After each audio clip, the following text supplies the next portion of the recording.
Good morning from lower সিনোয়া। 7টায় ঘুম থেকে উঠলাম, উঠে ব্রেকফাস্ট করে এখন চা খাচ্ছি। আজ 8 থেকে 10 ঘন্টার ট্রেক, অনেক বড় ট্রেক। এটা হচ্ছে আমাদের রেশম দাদা, আমাদের গাইড এই ট্রেকের। আজকে পুরো রাস্তাটা আপহিল, গতদিনের মতো এমন না, আজকে কিছুটা আপহিল, ডাউনহিল, সমতল রাস্তা, এরকমভাবে আজকের ট্রেকটা চলবে। Welcome, thank you. आगे और कोई है? नहीं, बस आप आ गए। नहीं तो सब पीछे। सब पीछे। The, here is a fish tail. এটা হচ্ছে ফিশ টেল, এখান থেকে দেখা যায়। আর এর আরেক নাম হচ্ছে মাছা পুছুরে, মানে মাছের লেজ। हेलो। হাই हाय। হাই।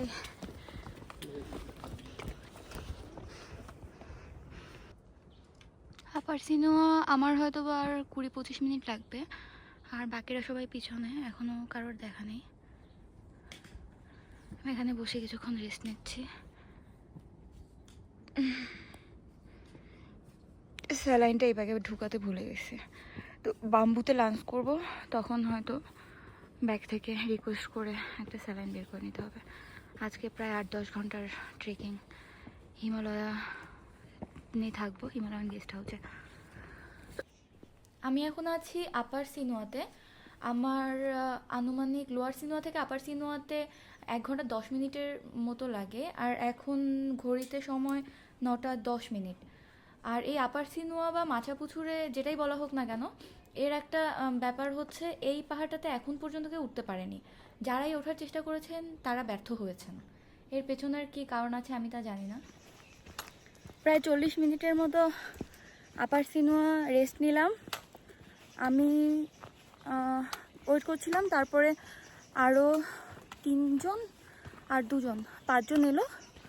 ওরা রেস্ট করছে আর আমি বাম্বো রেস্টুরেন্টের দিকে হাঁটছি। এখান থেকে 2 ঘন্টার মতো লাগবে। তো এই হচ্ছে আপডেট। এতক্ষণ সিঁড়ি পেয়ে উপরে উঠছিলাম, আর এখন এরকম রাস্তা, ফ্ল্যাট, ডাউন, আপ, এমন। आप नेपाल से? यहाँ नेपाल से। आपका नेम? नेम विष्णु। विष्णु। मैं पूर्णा। पूर्णा। अन्नपूर्णा में जा रहे अन्नपूर्णा में हो? जा रहे हो। আচ্ছা, এই বিষ্ণু দিদির কাহিনী হলো, আমি তো উঠছিলাম আর উনি নামছিলেন। আমার কপালে এত বড় একটা টিপ দেখে উনি বললেন, হ্যাঁ সেম সেম টিপ, চলো তোমার সাথে একটা ছবি তুলি। পাখিদের আপার সিনেমাতেই রেস্ট করতে দেখে এসেছি, একা একাই হাঁটছি। অনেকক্ষণ ধরে এ রোড থেকে কেউ আসছে যাচ্ছে না, এখানে বসে একটু রেস্ট নিচ্ছি। আর সব থেকে মজার ব্যাপার হচ্ছে, যে কোনো দেশের লোকই যাচ্ছে না কেন, আমি একা হাঁটছি তো, তো আমার আগে পেছনে কেউ উঠছে না, অনেকেই নামছে।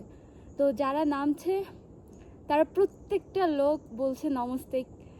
কেউ কেউ জিজ্ঞেস করছে আপ কিধার সে আয়া, आप अकेला ट्रेकिंग कर रहे हैं और साथ कोई है। তো এটাই, মানে আমার একা একা ট্রেক করতেই কেন যেন বেশি ভালো লাগে। এই জন্য শরীর যদিও একটু খারাপ, তো তাও আমি চেষ্টা করছি একা একা ওঠার জন্য। সামনে যে কিছু গেস্ট হাউসের মতো দেখা যাচ্ছে, এটাই হচ্ছে বাম্বু গেস্ট হাউস, এখানেই আমি লাঞ্চ করব। এখন ঘড়িতে সময় 11টা 11। এখন এখানে লাঞ্চ করে দেন আমি আবার মুভ করব। মেনু? ওকে।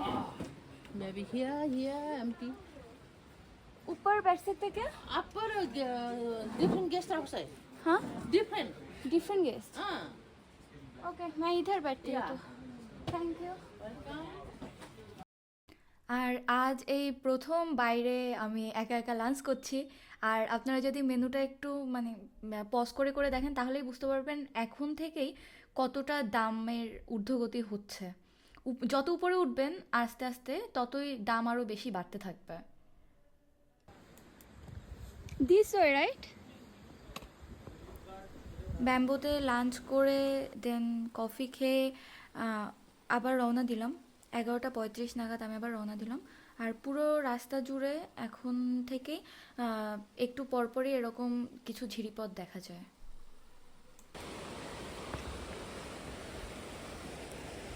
हिमालय कितना दूर? 3 hours. 3 hours. 3 आवर्स इधर से Slowly. Slowly 3 hours. Thank you. Bamboo restaurant থেকে বলে দিল 3 ঘন্টা, এখান থেকেও বলছে স্লোলি 3 ঘন্টা। আগে নেই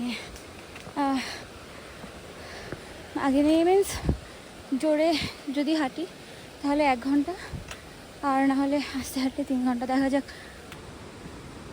এখন ঘড়িতে বাজে দুপুর 1:05 আর আমি আপার দোকানে পৌঁছে গেছি। আমি অনেকটাই আগে চলে এসেছি। আমি চাচ্ছিলাম যে ওরা যেন কেউ আসে, তো এই জন্য এই আপার দোকানে বেশ কিছুক্ষণ বসি। গরম পানি 50 টাকা দিয়ে, 50 টাকা 50 রুপি দিয়ে গরম পানি নিয়ে আমি, আমার কাছে স্যাশে ছিল কফি, ওটা খেয়ে আবার রওনা দিই। এখানে একটা সুন্দর রাস্তা পাই যেটা পুরোটা পাথরের ছিল, ঝিরির জলগুলো উপর দিয়ে যাচ্ছিল। কিন্তু একটা প্রবলেম হয়, আমি যেহেতু তাড়াতাড়ি পৌঁছে যাই, আনুমানিক আমি 3টের দিকে হিমালয়ান গেস্ট হাউসে পৌঁছে যাই, কিন্তু আমার কাছে পর্যাপ্ত শীতের পোশাক ছিল না। আর হিমালয়ানে বেশ অনেকটা ঠান্ডা ছিল, আর আমাদের পোর্টার ভাইগুলো অনেক পেছনে ছিল। কিন্তু বিকেল 5টার দিকে রায়বাহাদুর দা ব্যাগগুলো নিয়ে আসে, তখনও কেউ আসেনি।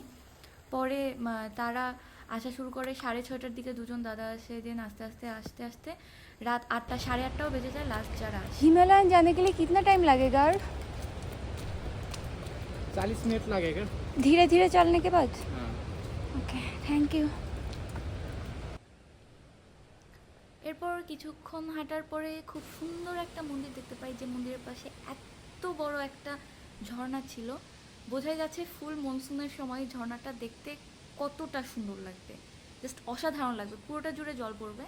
তারপরে আমি মন্দিরের চারপাশে কিছুটা ঘন্টা বাজাই। অনেকক্ষণ ঘন্টা বাজানোর পরে তারপরে আমি দেখতে পাই এখানে কিছু পাথর দিয়ে, একটা পাথরের উপর একটা পাথর দিয়ে কিছু উইশ করা হয় বেসিক্যালি, এগুলো দিয়ে। তারপরে আমি আবার হিমালয়ের উদ্দেশ্যে রওনা দিই। হাঁটতে থাকি। এখান থেকে পুরোটা আফিল, সিঁড়ি ভেঙে উঠতে হয় আবার। আর আমার হাঁটুর অবস্থা তো খুব বাজে হয়ে যায় এত সিঁড়ি ভাঙতে। ওই যে দূরে দেখা যাচ্ছে ওটা হিমালয়। হোপফুলি আমরা ওখানে স্টে করব।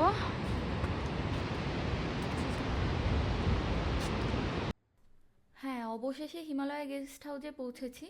এখন এখানে কথা বলে আমার রুমটা নিতে হবে, কারণ বাইরে প্রচুর ঠান্ডা আর বাকিদের আসতে রাত হয়ে যাবে। ইভেন রাত হয়ে যাবে কি, লাস্ট যারা এসছে ওদের আসতে রাত 8টা, 8:30 বেজে গেছে। এখানে বাংলাদেশের পতাকা আছে। বেশ ভালো হলো এসেই 11 জনের গ্রুপের কথা বলতে ওনারা আমাকে একটা রুম দিল। आप अभी लेडीज रूम में जाइए, कल 10 नंबर पे लेके जाओ दीदी लोग। हजुर চলে হাই, এখন 3:06 বাজে। তো আমি রুমে এসেছি। এখানে মেবি ওয়াইফাইয়ের জন্য বিল পে করতে হবে, বাকিরা কেউ এখন আসেনি। তো আমি ওদেরকে রিকোয়েস্ট করলাম আমার রাতের খাবারটা এখনই দিয়ে দেওয়ার জন্য। আর এটা হচ্ছে ভিউ। এখানে মোট 1 2 3 4 5 6 6টা বেড আছে, তো দেখি কি হয়। আমি যেহেতু দুপুরে ব্যাম্বোতে হালকা নাস্তা করেছিলাম এবং আমার রাতের ডিনারও ব্যাকআপ হিসেবে রয়েছে, তো এই জন্য আমি ওনাদেরকে রিকোয়েস্ট করলাম যে আমার রাতের ডিনারটা যেন এখনই সার্ভ করে দেওয়া হয়। তো খেয়ে দিয়ে আমি রুমে চলে গেলাম। এটা হচ্ছে রায়বাহাদুর দা, আমাদের পোর্টার। ইনি আমাদের ব্যাগ নিয়ে আসেন 5টা বাজে বিকেল। তো আমি জিজ্ঞেস করি যে বাকিদের আসতে কত সময় লাগতে পারে। আর তো উনি জানান যে 6টার দিকে চলে আসবেন। 6 और 1 घंटा और बैक। তো এভাবেই শেষ হলো আমাদের 3 ডে ট্যুর। টাটা, দেখা হচ্ছে নেক্সট ভিডিওতে।